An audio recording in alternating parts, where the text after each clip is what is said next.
So I left you off with the Geneva summit between Eisenhower and his Soviet counterpart. We're rolling into 56. It's presidential election time again, so we blew through a first term relatively quickly. 56. It's a rematch. Eisenhower versus Stevenson again. So you don't see this too often from time to time, but same person who lost in 52 runs against the same person who lost to. So it's a grudge match. And it comes out actually a little better for Eisenhower. See, he gets 57% of the vote. This time I think he had 55 or something the first time, so it looks like people are happy with his leadership.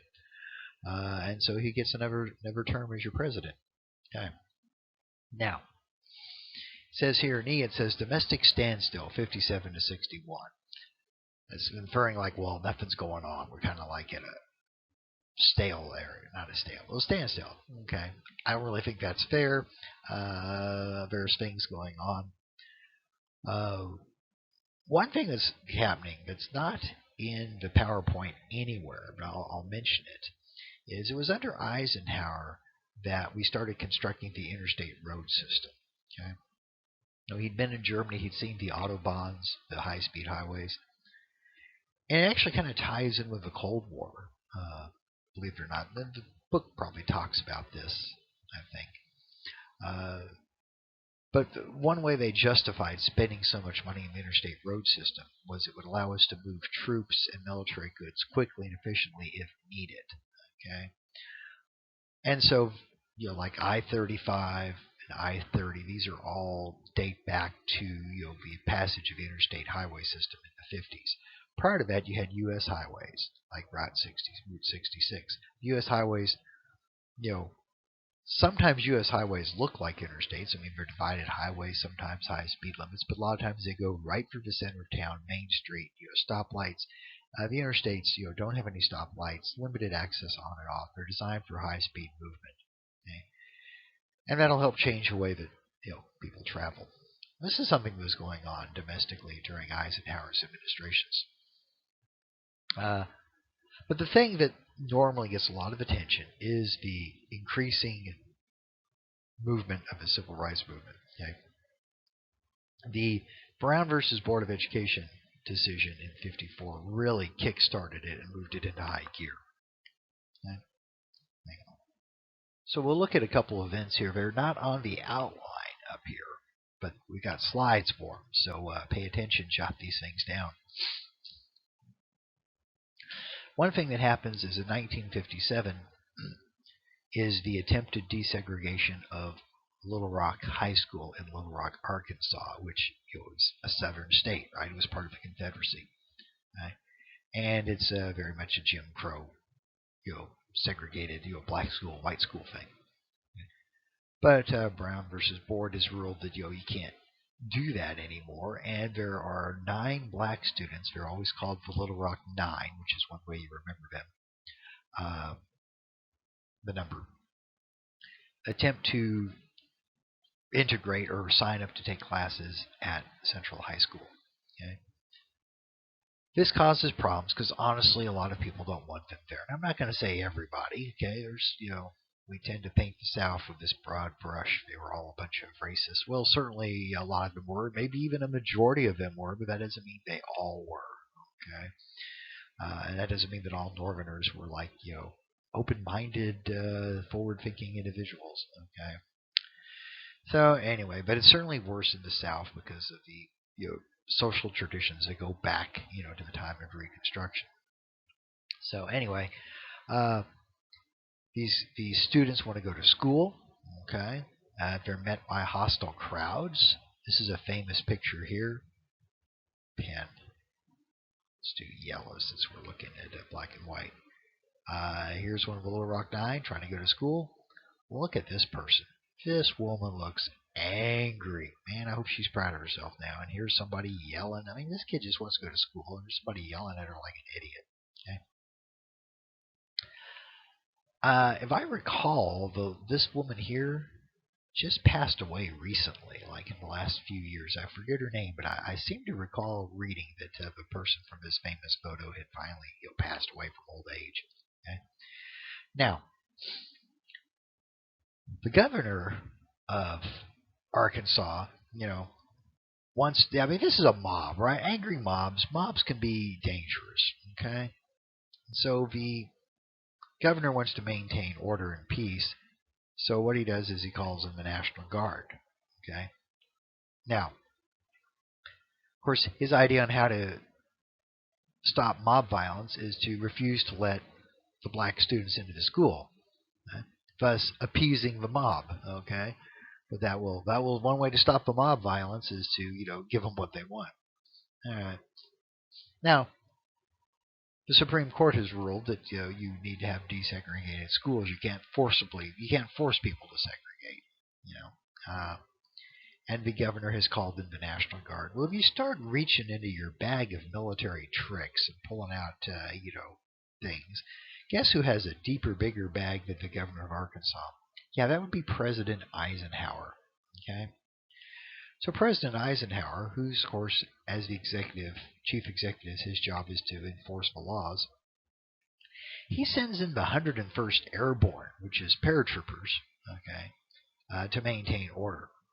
The other thing he can do is federalize the National Guard. See, the National Guard is a reserve component of the United States Army, and it's under state control, to handle like emergencies, like hurricanes, tornadoes, that kind of stuff. But they are subject to being called up into federal service because they are, like I said, a reserve component of the Army. So Eisenhower can call up the National Guard, federalize them, and now they don't take orders from the state governor; they take orders from the president. Okay? So this thing continues on for a while. If I recall, what they did next year to try to stop violence was they just closed the high school for a year, which I'm sure the kids enjoyed, unless they were trying to graduate. I don't know how that all worked out. But anyway, this just goes to show that there are a lot of people in the South who are very resistant to the idea of mingling the races. Okay? It seems odd to us now, but that's how a lot of people thought back then. Okay? Something else. Let's see. I think there's something else in the civil rights movement here. Let's see. Is there a picture? Yes. The Montgomery bus boycott. Okay. This involves Rosa Parks, and it's not on the outline, but be sure to be aware of her. She's probably in the textbook. You probably know this story. You probably heard it in middle school or high school. Not high school. You're in high school, middle school, or elementary school. The bus system in Montgomery, Alabama is, you can't segregate a bus necessarily because there's only one bus, but the buses are segregated within the bus.